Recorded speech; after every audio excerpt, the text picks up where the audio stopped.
الرحمن الرحیم ماہ رمضان کے اعمال بیان کیے جا رہے ہیں۔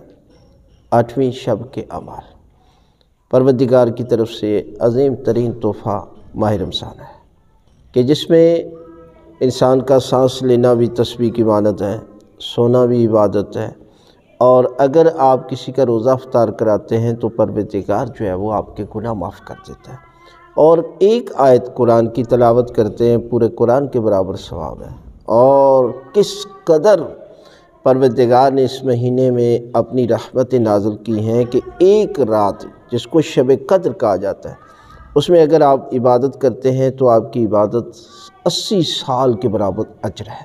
لہذا ان لمحوں کو اپنے لیے غنیمت سمجھیں اور ایک ایک لمحے میں یاد خدا کریں۔ لہذا اس شب صرف 2 رکعت نماز ہے۔ سورہ الحمد کے بعد 10 مرتبہ سورہ توحید کی تلاوت کرنی ہے، اور دوسری رکعت میں بھی سورہ الحمد کے بعد 10 مرتبہ سورہ توحید کی تلاوت کرنی ہے۔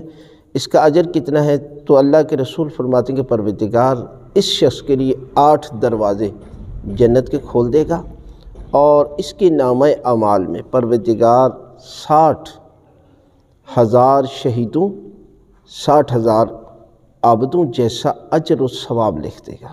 اتنا بڑا اجر ہے، اتنا بڑا ثواب ہے، لہذا اس رات ان اعمال کو ضرور انجام دیں۔